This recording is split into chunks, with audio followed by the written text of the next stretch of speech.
여러분은 지금 본격 사회 지도층을 위한, 지성인들을 위한 고품격 음악방송 약쟁이 스튜디오를 함께하고 계십니다. 지성인이라면 꼭 알아야 할 음악 이야기들을 들려드리겠습니다. 네, 저도 같이 합니다.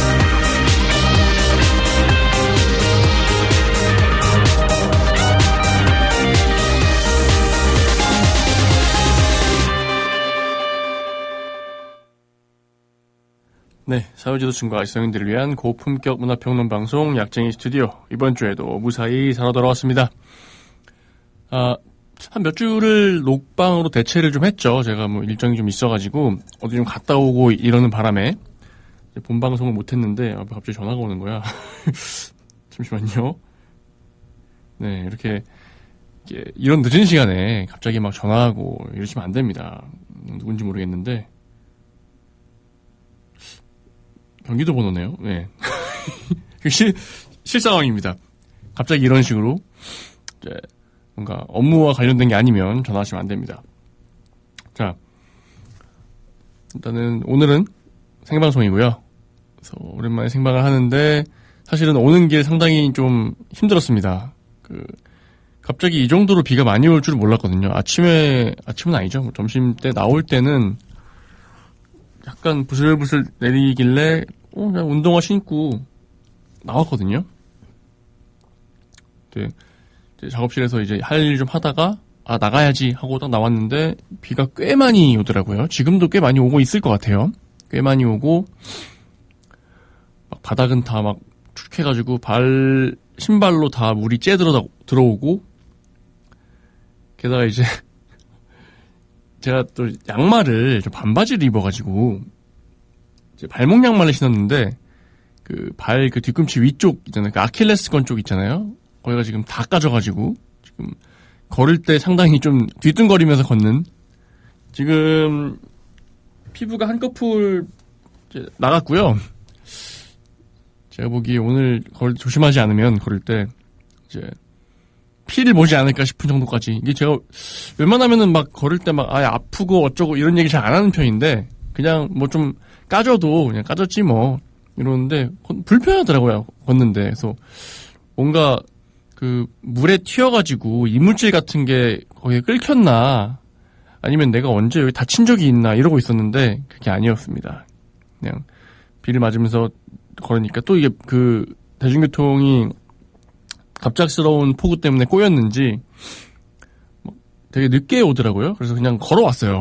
그래서 괜히 비 다 젖은 상태에서 걷다 보니까 이런 상황이 됐습니다. 지금 군데군데 물이 좀 고여있고, 물론 뭐 크게 사고가 날 정도로 고여있는 건 아니지만 또 꽤 고여있어가지고 다니시는 분들은 좀 불편할 수 있는 상황이고요. 지금 다른 루트로 보니까 강남 쪽이나 어디는 이제 맨홀로 물이 막 뿜어 올라오는 그런 곳들도 있다고 해요. 성남은 이 정도인데 또 어떤 지역들은 좀 더 심한 폭우가 내리고 있는 것 아닌가 그런 생각도 듭니다. 장마가 갑자기 지나갔잖아요. 그냥 뭐 한두 번 정도, 제 체감상 한두 번 정도 비답게 오고 그냥 이제 끝입니다 이러고 끝나버렸는데, 이제 장마가 2차 장마로 오는 건지 이 가늠을 도저히 할 수가 없다라는 생각이 들더라고요. 우리가 알고 있는 장마철은 지금이잖아요. 그러니까 이런 느낌으로 오는 게 우리가 알고 있는 장마가 왔구나인데, 1차 장마가 지나가고 더워지는 이제 폭염이 왔구나, 큰일 났다. 그때 폭염 경보도 내려지고 했었죠. 그런 와중에 갑작스럽게 다시 장마가 돌아오는 좀 가늠이 안 되는 상황에 처해 있습니다. 사실 제가 아까 전에 반바지를 입고 왔다라고 말씀을 드렸는데 되게 재미있는 이야기가 있어가지고 좀 소개를 해드릴까 해요. 자, 부장님, 반바지 입고 출근할게요. 이게 폭우가 내릴 거다라는 기사에 그냥 헤드라인이 요거인 거예요. 근데 반바지 입고 출근하는 게 안 되나요? 제가 이렇게 세상 물정이 어둡습니다. 이런 날씨, 그러니까 비가 이렇게 많이 오는 날에는 그 정도의 융통성은 있어도 되지 않을까. 물론 뭐 이제 안전상의 이유로, 예를 들어서 현장에서 뭔가 일을 해야 된다. 그런데 반바지를 입고 있으면 뭔가 이제 뭐가 튀었을 때나 상처를 입을 수 있다거나 뭐 이런 상황인 경우에는 당연히 제한을 할 수 있죠. 그런 경우에는 아마 반팔 티도 안 될 거예요. 근데 그거 말고 일반적으로 이제 사무 업무를 보거나 그런 경우에는 이게 출퇴근을 뭐 지하에서 차 타고 나가서 다시 회사 이제 지하로 들어가서 주차를 하고 이런 게 아니라면 반드시 비를 맞고 그 바지 밑단과 신발과 다 엉망이 될 수밖에 없거든요.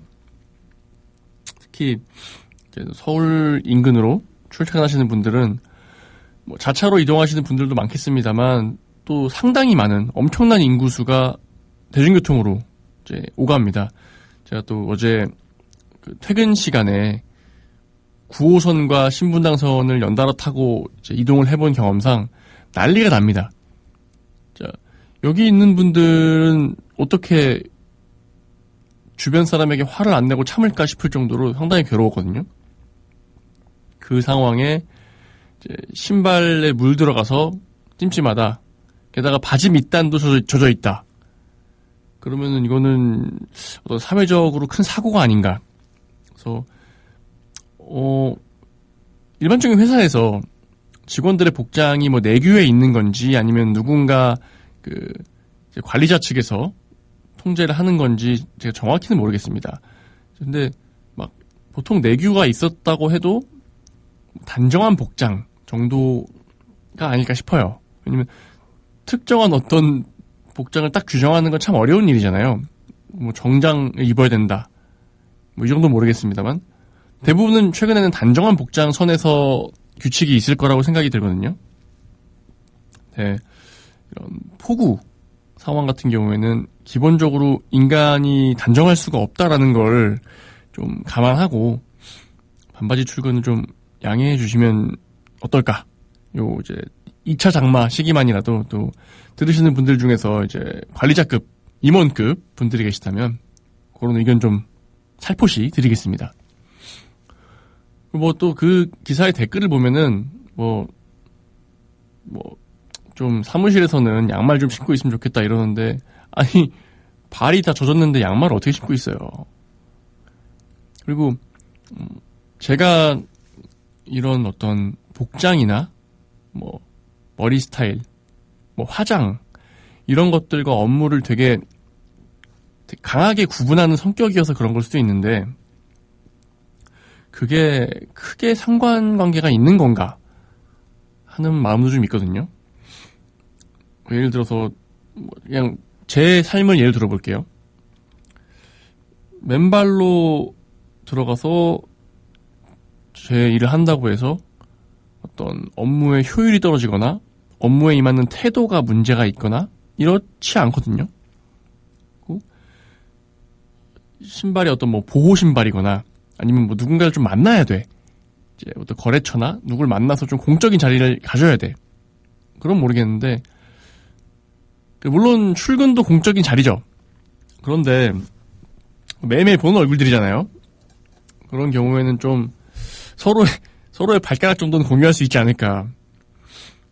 왜냐면은 뭐 레인부츠면 모르겠는데 일반적으로 비가 많이 오니까 그냥 다 포기하고 이제 발수 같은 거 되는 뭐 슬리퍼 비슷한 류의 그런 걸 신고 왔다고 가정하면 그 상태에서 다시 양말을 착용하는 건 불가능합니다. 사실 오늘 오는 길에도 몇 분을 뵀어요. 아저씨들이 이제 슬리퍼에다가 양말을 신고 다니시는 걸 봤는데 사실 저희 아버지께서도 그러시거든요. 뭔가 슬리퍼 혹은 샌들을 신어도 항상 양말을 신으십니다.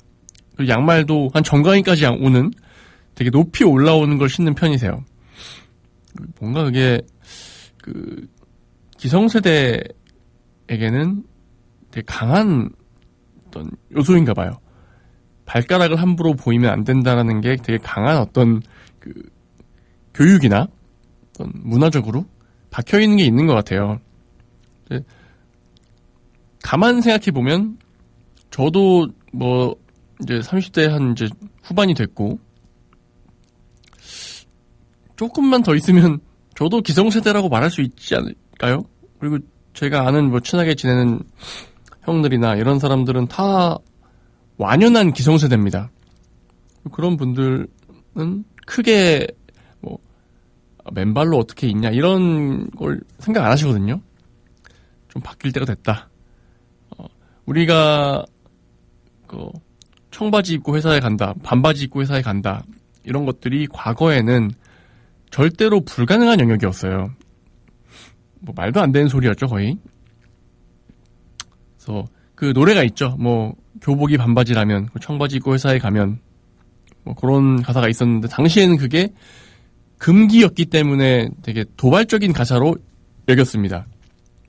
그런데 지금은 실은 특정 업계를 제외하고는 청바지 입고 회사 가는 거 크게 문제가 안 되거든요.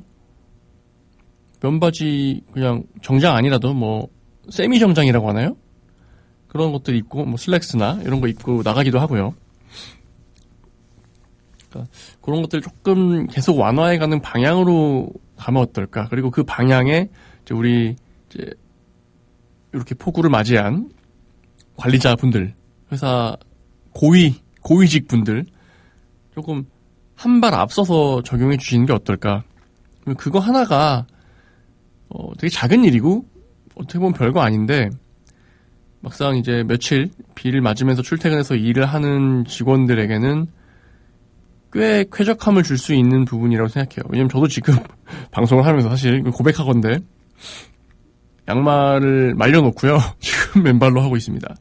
근데 맨발로 이제 바닥을 디디면 안 되니까 발을 땅에서 뗀 채로 약간 불편한 자세를 하고 있는데 어쨌든 걸어오면서 젖고 이제 까지고 했던 발이 일단 뽀송하게 마르고 있다는 자체가 어떤 저의 컨디션에 상당히 큰 긍정적인 영향을 주거든요.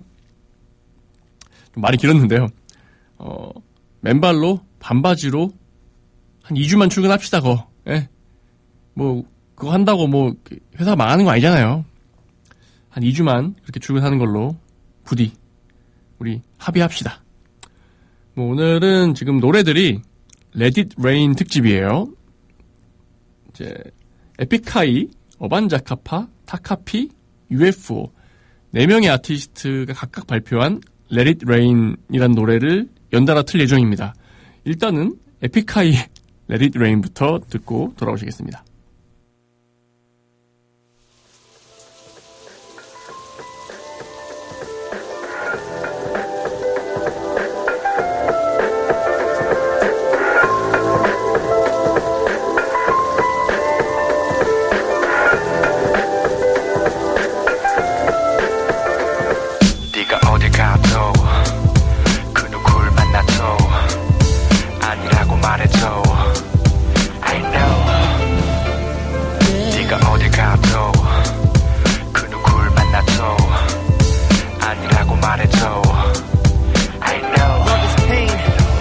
TV를 켰다 끄고 걷다 멈추고 섰다가 눕고 모든 게 뭔가 서툴고 시계를 바라보며 눈에 힘 줬다가 풀고 날 비웃고 대답이 없는 벽과 다투고 검은 입술에 담배를 물고 라디오 슬픈 노랫말과 입 맞추고 아무도 없는 거울 뒤편에 나를 채우고 미소를 고지어내 밤에 부는 칼바람에 먹구름이 찢어질 듯 붉은 달 바라보면서 점점 미쳐질 듯 잊혀질 듯한데 엄지손가락에 지문은 지워질 듯 밤새 통화 버튼을 맴도는데 핸드폰에 그대 이름이 떠 떨리는 손에 그대 목소리가 들려 웃으며 온종일 집에 붙어 있었다고 지금 간다고 사랑한다고 But I know 흐르는 빗물에 흘러내린 눈물에 너의 더러운 모두 씻어줄게 Let it rain 웃으며 다가온 나의 위선을 모두 씻어줄게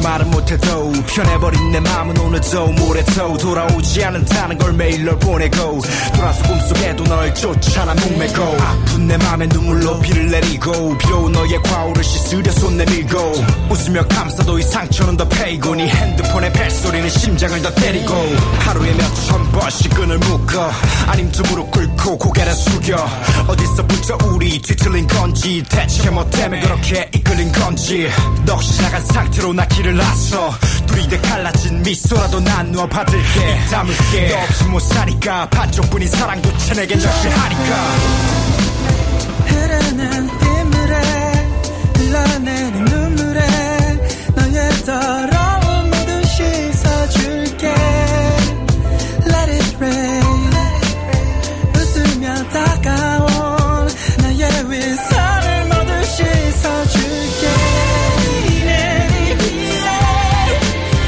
아무도 모르는 내 앞에 맘을 닫은 채 내 위에 조용히 부서진 나의 거짓말을 닫을게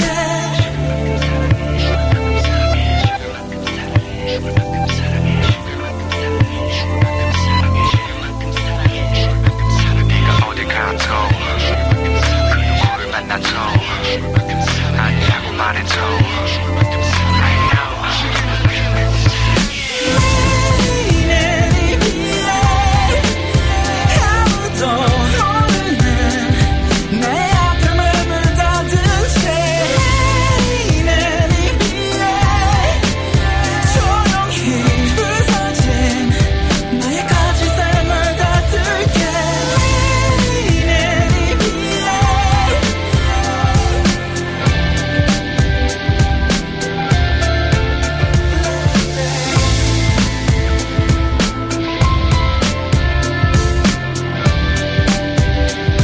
나의 거짓말을 닫을게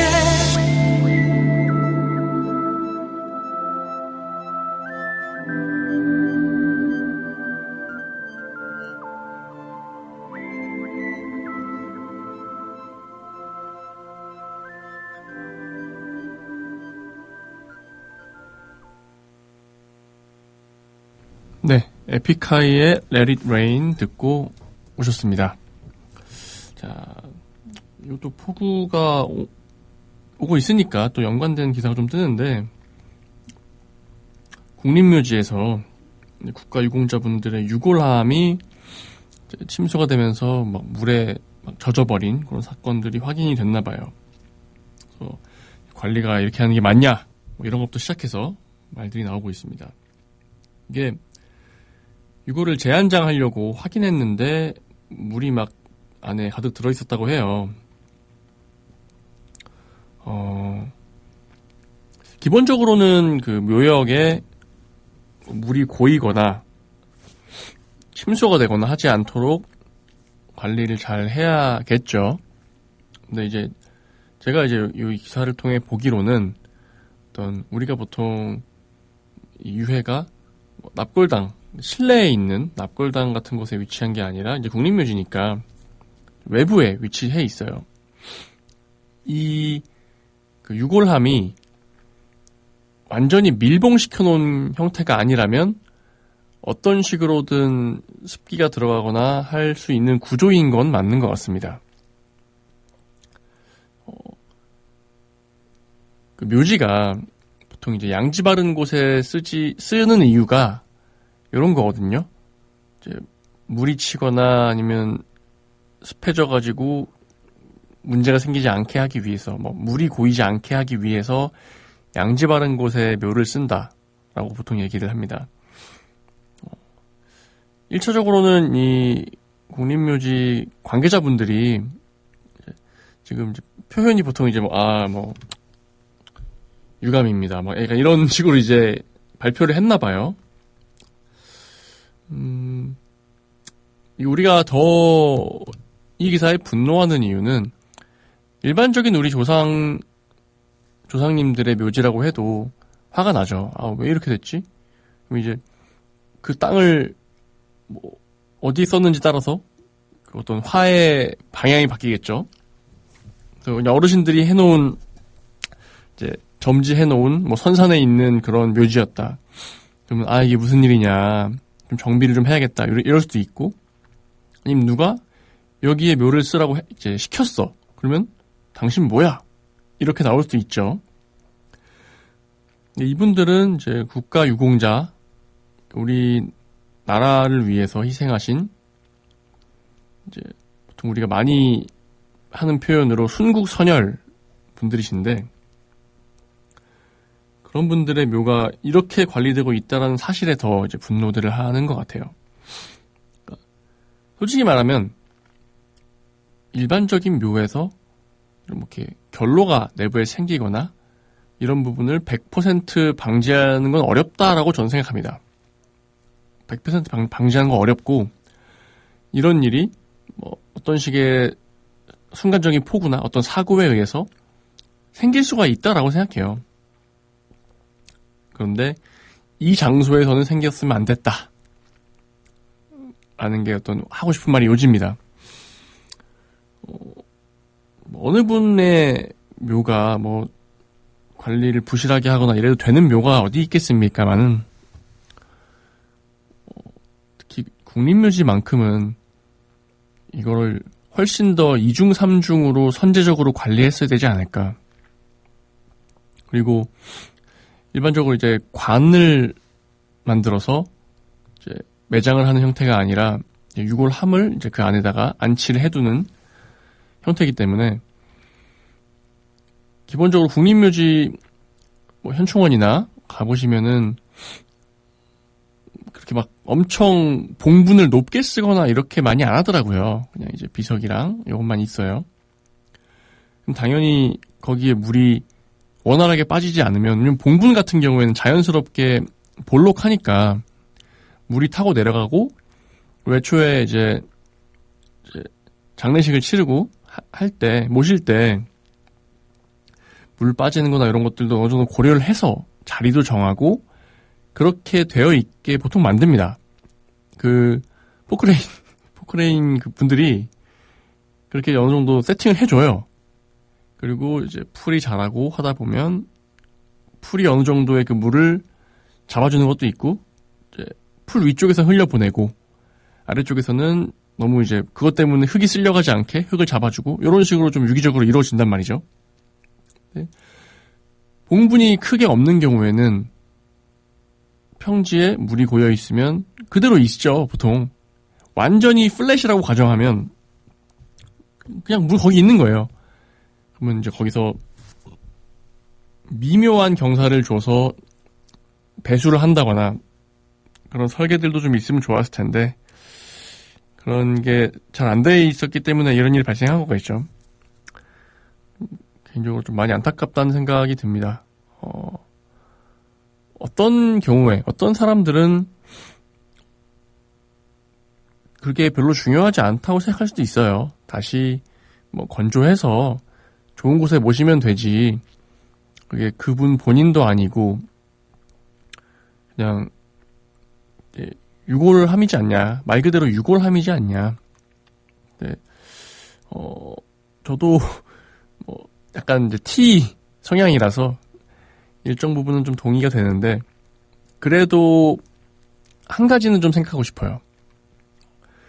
이미 돌아가신 분들이고 유골함이고 국립묘지, 그거 그냥 그 의미 자체만 가지고 있는 거예요. 뭐 그 유골함에 물이 찼다고 해서 그분을 뭐 특별히 뭐 모욕한다거나 이런 의미가 있는 것도 아니고, 그냥 관리가 좀 소홀했던 거죠. 근데 그 관리가 소홀했다는 점이 이 순국 선열들을 대하는 태도와 일정 부분 연관이 있다라고 생각합니다.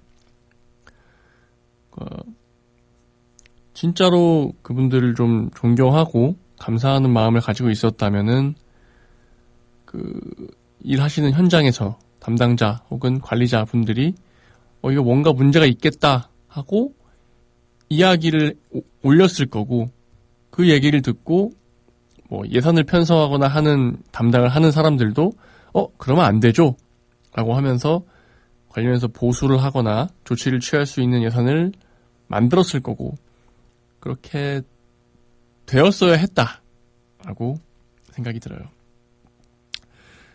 뭐 그렇습니다. 뭐 이건 사실 지난해의 이야기예요. 아마 뭐 지난해 장마 때 쳤거나 아니면 지난해 말에 이걸 확인했다고 하니까 단순히 비가 아니더라도 눈이 와가지고 녹으면서 스며들어가서 안쪽에서 맺혀가지고 들어간 걸 수도 있고요. 원인은 또 파악을 해봐야 알겠죠. 네. 참 이거 참 어렵네요. 왜냐면은 국립묘지를 그렇다고 다 파가지고 전체를 다 조사할 수도 없는 노릇이고 몇 군데 스팟이라도 좀 확인을 해보고 배수를 하든 건조를 하든 하는 대책들을 좀 마련해 주셨으면 좋겠습니다. 이게 뭐 여기에 예산이 뭐 당연히 들어가겠죠. 근데 예산이 들어가는 거는 저는 아까운 예산이라고 생각하진 않아요. 우리 안 그래도 뭐 국가유공자분들이나 이런 분들에 대해서 처우가 너무 좋지 않다. 막 독립운동 하신 분들이나 그 자제분들 다 너무 삶이 어렵고 국가에서 제대로 해주는 거 없다. 이런 말들이 이제 많이 퍼지면서 아니 정말 하지 말아야 할 말이지만 나라 팔아먹는 게 이득 아니냐 이런 소리들을 하게 되거든요. 그런 분위기가 팽배해지면 그야말로 진짜 말 아끼겠습니다. 뭐 엉망이 되는 거예요. 그런 분위기가 팽배해지지 않게 하기 위한 조치 중에 하나가 될 수 있다라고 생각을 합니다. 이제 모셔둔 분들 좀 편안하게 쉬실 수 있도록 이제 물 차거나 이런 거 좀 원인 파악하고 보수하고 그런 모습 좀 보여주시기를 부탁을 드리겠습니다. 또 노래 하나 듣고 올게요. 어반자카파의 Let It Rain입니다.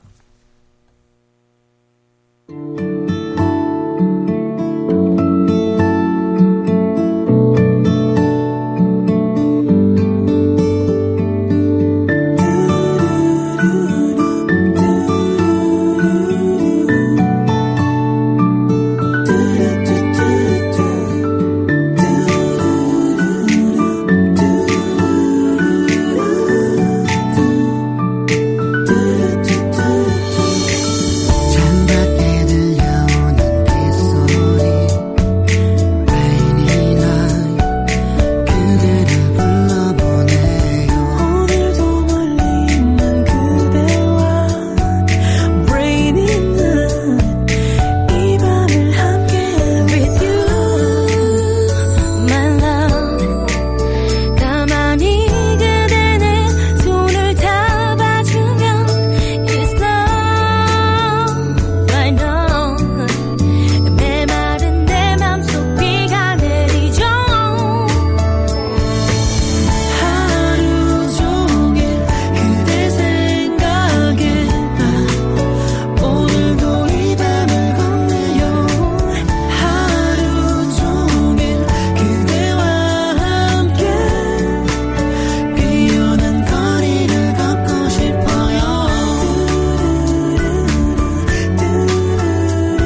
네, 어반자 카파의 린 레인 듣고 오셨고요. 이거 시간이 생각보다 4개 틀기 쉽지 않겠는데. 사실 4개 이후에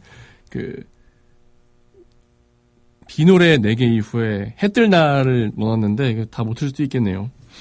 자, 다음 좀 이야기 해볼 건 얼마 전에 안동에서 학부모와 기간제 교사가 밤중에 시험지를 유출하기 위해서 학교에 침투했던 그런 일이 있었거든요. 네, 대가성 금전 거래가 있었다. 라는 게 이제 밝혀졌는 모양입니다. 이게 참 경보기가 고장나가지고 들켰대요. 네, 지금 정황상 이 학부모의 딸이 상당히 좋은 성적을 계속 거두고 있었고, 그래서 이거 한 번 한 게 아니다. 여러 차례 시험지를 빼돌렸을 것이다. 그럼 시험지를 빼돌리면 사실상 그냥 다 그 답안을 외우기만 해도 전 과목을 다 맞을 수밖에 없는 상황이죠. 그 상황에서도 틀리면 그 번호도 못 외우는 사람이 되는 거죠. 그래서 게다가 이 기간제 교사가 이 학생을 개인 과외 해주려고 처음에 이 학부모와 관계를 만들었다고 합니다. 그러면 교사가 일단 개인 과외를 하는 것부터도 문제인데, 개인 과외를 하면서 점점 이제 일이 커져가지고 시험지를 빼돌려가지고 성적을 조작한다. 지금 이 학생은 퇴학당할 상황이라고 얘기를 하더라고요. 그리고 모든 성적 다 0점 처리하기로 의결을 했다라고 합니다.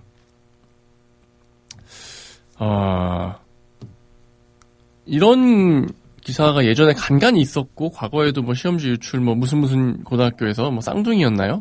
이런 이야기 소개해드린 적이 있는데, 이런 식으로 내신 만들어서 대학 잘 가면 됩니까? 지금 시험지를 유출했다라고 하는 거는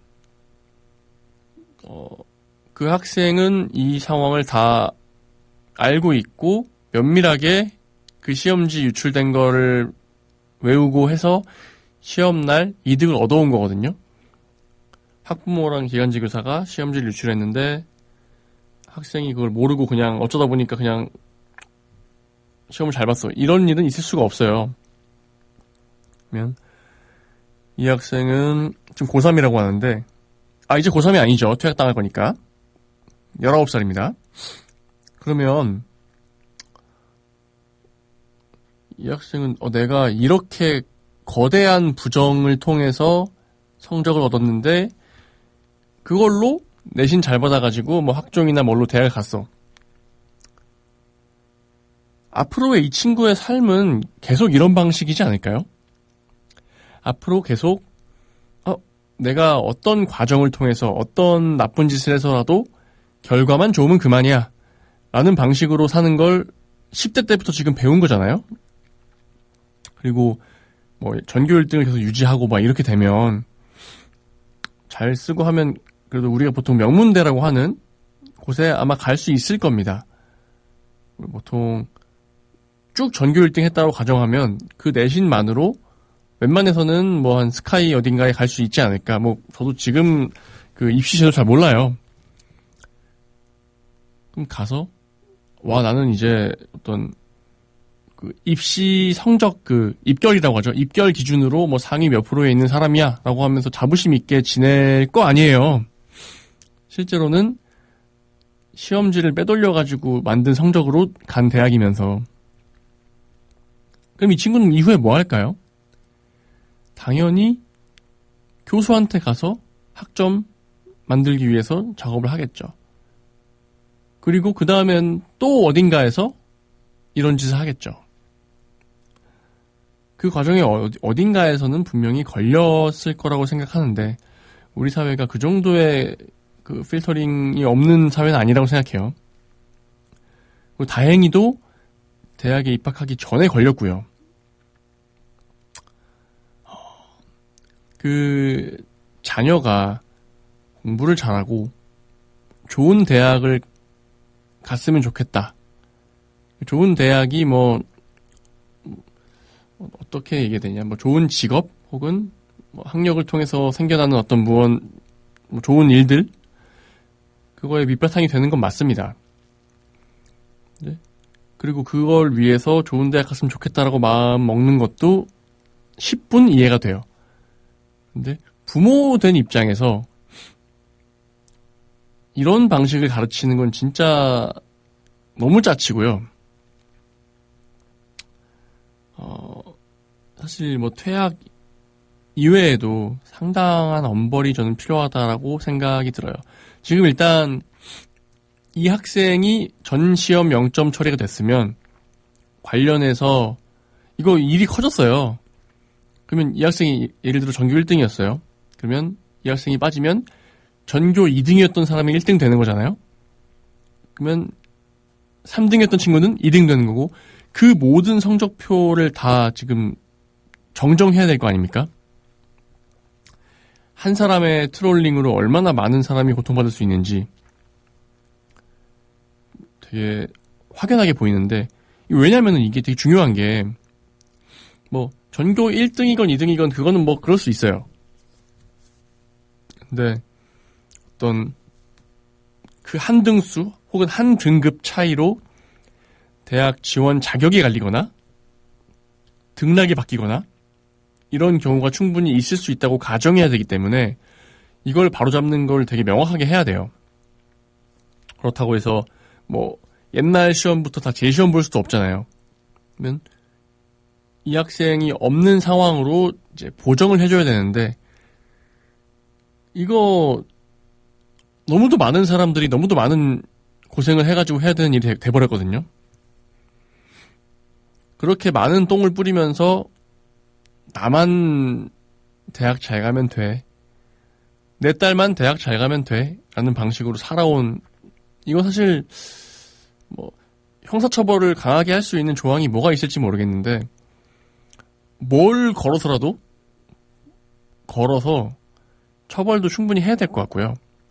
기간제 교사와 학부모 그리고 이제 출입을 도왔던 행정실장까지 되게 엄벌에 처해야 되는 범죄다라고 생각하고요. 그래요. 참 이 학생도 그렇게 하자고 그것도 그렇게 하고 앉아있냐? 19살이면 이게 잘못된 행동이고 나쁜 행동이다 라는 거 정도는 분별이 되지 않을까요? 제가 9살이면 말 안 하겠어요. 9살이면 그래 엄마가 시키니까 아빠가 시키니까 그럴 수 있어요. 19살이면 그건 아닌 것 같다라고 얘기를 할 수 있습니다.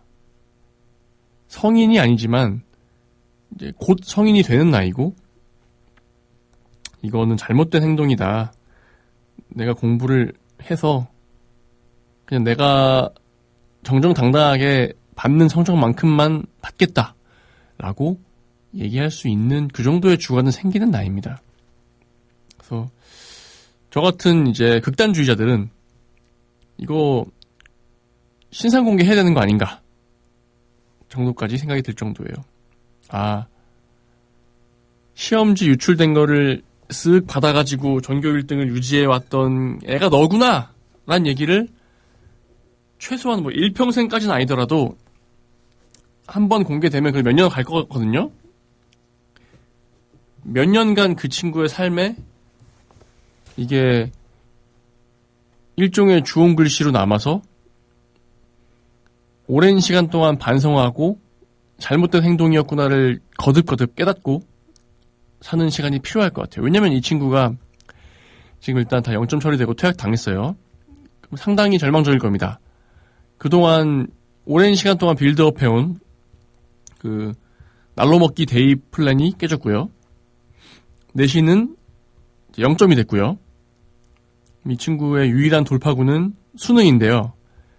그렇게 날로 먹기 했을 걸 봤을 때 물론 기본적으로 이제 학업 능력이 좋았던 사람이겠죠. 아예 학업 능력이 좀 떨어졌던 친구였으면 이런 짓도 안 했지 않았을까 싶은데 본인이 어떤 당연히 따놓은 당상으로 생각하고 있던 대학에 쉽게 갈 수 없는 상황이 됐을 겁니다. 그거에 더해서 대학을 어딘가에 가든 말든 걔라며를 최소 3에서 5년은 당해야 되지 않을까. 이 친구는 사실 뭐 처벌할 수가 없을 거예요. 퇴학 외에는 별도로 처벌할 수 있는 방법이 없을 거예요, 아마. 그런데 이 행동으로 인해서 피해를 본 사람들의 수나 그 규모는 사실은 웬만한 성인들이 범한 범죄보다 크거든요. 일단은 뭐 관계된 모든 죄인들에게 엄한 어떤 처벌과 엄한 대가가 가기를 좀 바라고요. 거기에 더해서 한마디만 더 하고 싶은 게 있다면은 대학교 가는 거, 성적, 공부 이거를 너무 그거 하나만 우선이고 이것만 봐야 되고 어떤 수단과 방법을 동원해서라도 해야 되는 이런 것처럼은 우리 사회가 안 갔으면 좋겠어요. 또 어른분들도 학부모분들도 살아보시면 아시잖아요. 삶에는 정말 놀랍도록 다양한 방식이 있고 대학을 잘 갔다고 해서 공부를 잘했다고 해서 그 이후에 삶이 잘 되는 것도 아니고요. 공부 지질이 못하던 사람들도 이후에 무언가를 멋있게 해낼 수도 있는 거고 아무도 모르는 거거든요. 근데 공부를 잘하는 게 나쁜 건 아니에요. 당연하죠. 뭐 성실하게 공부해서 잘해 공부를. 그럼 칭찬해주면 됩니다. 그런데 그 10대인 자녀에게 벌써부터 이거 말고도 많아요. 이렇게 대놓고 하는 거 말고도 소소하게 부정한 방법을 사용하는 경우는 굉장히 많습니다. 뭐 학종 이런 걸 대비해서 뭐 표창장이든 봉사시간이든 이런 것들을 임의로 만들어주거나 뭐 우리 다 알고 있잖아요. 뭐 어디 고등학교 2학년이 막 박사 논문 참여하고 이런 거 논문 참여해가지고 저자로 이름 올리고 그걸로 대학 가고 고등학교 2학년이 뭔 논문을 써요. 이런 작은 부정들을 내 자녀의 스펙이나 내 자녀의 학벌을 위해서 하는 거 이 자체가 그냥 사라지는 사회적 분위기가 돼야 될 것 같다. 그 줄 세우기, 대학 줄 세우기, 뭐 계급화하기 그런 것들이 완벽하게 사라질 수는 없겠죠. 뭐 어느 나라에나 있는 거고 인간이라면 당연히 그런 게 있을 수밖에 없다라고도 일부 생각이 드는데 지금처럼 이거에 과몰입해 있는 세상은 별로 그렇게 행복한 세상은 아닌 것 같아요. 다시 한번 뭐 이런 안타깝다라고 표현하기도 좀 그래요. 이건 약간 이렇게 멍청한 사연을 내가 왜 얘기하고 있나 싶을 정도로 멍청이들인데 우리 멍청이 여러분 죗값 잘 치르시길 바랍니다. 네, 타카피의 Let It Rain 듣고 오실게요. Let it rain, 비야 비를 내려줘 한순간 꿈처럼 사라지게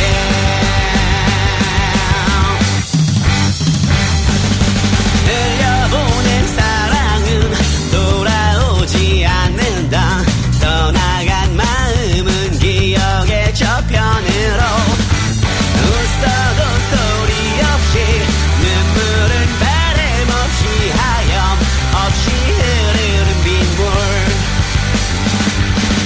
사랑은 변하겠지만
오카피의 Let It Rain 듣고 왔고요. 자, 또 방금 했던 얘기랑 약간 연관이 있는 것 같아서 살짝 짚고 넘어가면 성장 호르몬 주사를 예방접종처럼 만든 나라. 요즘에 아주 어릴 때부터 성장 호르몬 주사를 꾸준히 맞는 그런 문화들이 있나 봐요. 그러니까 성장판 검사해서 확인하고 성장 호르몬 꾸준히 맞고, 그러니까 키를 이제 키우기 위한 거죠. 지금 그래서 그런가 봐. 제가 오늘 이제 오는 길에 하교 시간 겹쳐가지고 이제 고등학생 인근에 있는 고등학생 친구들이랑 같이 타고 왔는데 다들 이제 키도 좀 훤칠하고 덩치들도 한 덩치 하더라고요. 너희도 맞았니? 이게 표준 신장이 많이 올라갔네요. 한 175 이상까지 이제 19세 기준으로 올라갔는데, 사실 뭐 키에 대한 어떤 집착이나 혹은 키 크고 싶은 마음은 저도 참 공감합니다. 저도 키가 지금 그렇게 큰 편이 아니고 어렸을 적에는 반에서 이제 거의 맨 앞에 있을 정도로 작았어요. 그래서 키가 크고 싶다라는 어떤 욕심, 그런 게 너무 공감이 되는데, 이것도 저는 그 대학 그 문제랑 입시 문제랑 좀 비슷하게 보이거든요. 초등학교 때부터 성장 호르몬 맞히고 그렇게 해도 키가 안 커서 답이 안 나올 것 같으면 또 요즘에는 키 크는 수술도 하잖아요. 근데 키 크는 수술이 뭐 여러분들 뭔지 아실지 모르겠는데, 정강이를 잘라서 안에 철심을 넣은 다음에 그 잘린 그 사이 이제 자른 다음에 이제 철심으로 띄우는 거죠. 그래서 그 사이에 뼈나 다른 조직들이 재생되기를 기다리는 겁니다. 저는 이걸 봤을 때 약간 와 진짜 이렇게까지 하는구나라는 생각이 들었거든요. 심지어 이제 어제 본 기사인데 외국의 어떤 분이 그걸 2번을 해가지고, 원래 제가 알기로는 키 크는 수술 그거 해도 한 8cm에서 12cm인가 뭐 이 정도가 자랄 수 있다고 해요. 근데 그 짓을 2번을 해가지고 총 27cm인가 정도를 이제 늘린 외국인이 있다고 하더라고요. 그래서 결과적으로 키가 192인가까지 올라갔다고 하는데, 그렇게까지 해야 되나? 좀 쉽게 말하기 힘듭니다. 왜냐면 저도 이제 키 작은 사람으로 살아봤고, 지금도 키 작은 사람으로 살고 있고요. 그리고 키가 컸을 때 느껴지는 감정은 제가 모릅니다. 근데 키가 큰 사람에게 작은 사람이 가지는 어떤 감정들은 잘 알죠. 그리고 또 사람이 키 크면 좀 시원시원하고 훤칠해 보여요. 먹고 들어가는 거 플러스 요인 되는 거 충분히 맞습니다. 성장 호르몬을 맞으면 실제로 키가 큰다라는 게 보장이 돼 있는지 잘 모르겠어요. 왜냐면 그게 실험을 할 수가 없잖아요. 이 사람이 이걸 맞아서 큰 건지 원래 이 정도까지였는지. 그럼 성장 호르몬 맞았는데 안 컸어. 예를 들어서 기대보다 안 컸어. 그러면 성장 호르몬이라도 맞았기 때문에 이제 그나마 큰 건지 아니면 그냥 효과가 없던 건지 알 수가 없습니다. 과거에도 뭐 한의원에서 뭐 키 크는 약 지어다 먹고 이런 경우 많았거든요. 아니면 뭐 주사가 아니더라도 뭐 성장판 자극해야 된다고 뭐 하고 막 이런 것도 많았어요. 뭐 무릎 자극하고 키 크려면 또 이제 성장판 자극해야 되니까 줄넘기 해라 막 참 그 몇몇 분야 뭐 우리나라는 뭐 전방위적으로 그렇긴 하지만 이렇게 광기를 느낄 정도의 모습을 보이는 나라가 참 흔치 않다고 생각하거든요. 물론 뭐 국가에 따라서 어떤 분야마다 광기들은 있습니다. 뭐 어떤 국가는 종교, 뭐 어떤 국가는 뭐 사상 있는데 우리나라는 또 이런 거 특히 남들과 비교되거나 눈치가 보이거나 이런 부분들에 대해서 좀 이해하기 어려울 정도의 광기를 보이는 경우들이 있어요. 키 크는 수술도 지금 어떤 계층에서는 상당히 이제 유행을 하고 있다라고 하고 나중에 어떻게 될지 아무도 모르는 건데 그리고 성장판을 맞추고 한약을 먹이고 결국에는 우리가 이제 어떤 절대적인 스펙 그리고 절대적인 수치 같은 거를 내가 얻고 그걸 바탕으로 일렬로 줄 세워진데 어딘가에 나를 위치시키는 내가 지금 상위 몇 %에 있나 하위에 있나 이거에 너무 익숙해져 버린 사회라서 생기는 문제, 생기는 광기가 아닐까 싶습니다. 참 저도 가끔씩 그런 생각이 들 때가 있어요. 뭐 우리 다 알죠? 뭐 내 나이쯤 되면은 얼마 모았어야 되고 내 나이쯤 되면 결혼을 했어야 되고 내 나이쯤 되면은 뭐 사회적으로 이 정도가 있어야 되고 뭐 차가 있어야 되고 집이 있어야 되고 뭐가 있어야 되고 그런 그 기준들 그 기준이 이제 결국에는 줄 세웠을 때 대부분은 여기에 있다 이것들이 있다라는 것들이겠죠. 그리고 뭔가 구성 요소가 빠져 있으면 이제 뭔가 미달된 인간으로 보게 되고요. 그런 어려움을 저도 가끔씩 그런 기분들을 느끼게 되곤 합니다. 근데 글쎄요, 뭐 결국에는 뭐 부끄러운 바 없이 밥벌이 하면서 잘 살아가면 되는 거 아닌가라는 생각으로 저는 이제 회귀를 하거든요.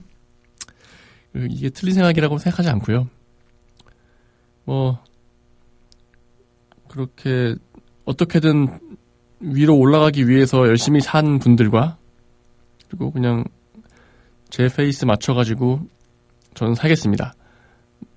어떤 쪽이 더 훌륭할 필요가 뭐가 있어요? 어떤 쪽이 더 행복한 삶이었는지는 나중에 우리 천국에서 아니면 지옥에서 좀 확신이 없으니까 한번 말씀 나눠보시죠. 마무리하겠습니다. UFO의 Let It Rain 듣고 오늘 방송 마무리할게요.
취업 준비 힘들다. 수강료에 응시료에 포기하지 마. 성남 거주 미취업 청년에게 수강료와 응시료를 최대 100만 원까지 지원해주는 청년 취업 올패스가 있잖아. 한도 내에서 상시 신청 가능하니까 잡아봐 어플라이에서 확인해봐. 당신의 취업 전사 성남. 도움의 손길을 내미는 마음이 오늘의 유관순이 됩니다. 편견 없는 세상을 꿈꾸는 뜻이 오늘의 김구가 되고 소외된 이웃을 위한 헌신이 오늘의 안중근이 됩니다. 다른 시대 같은 마음은 이어집니다. 공익광고협의회. 지역민의 소리 희망 속의 공감. 여러분께서는 지금 90.7MHz 성남 FM 방송을 듣고 계십니다. 성남의 지역 라디오 방송 성남 FM 방송은 청취자 여러분의 참여와 다양한 의견을 기다리고 있습니다. 성남 FM 방송 홈페이지 www.fmnara.com 또는 전화번호 703-6100번으로 참여 부탁드립니다. 여러분의 소중한 의견은 정성을 다해 프로그램에 반영하도록 노력하겠습니다. 우리 주민과 함께 만들어가는 방송 성남 FM 방송입니다. 고맙습니다.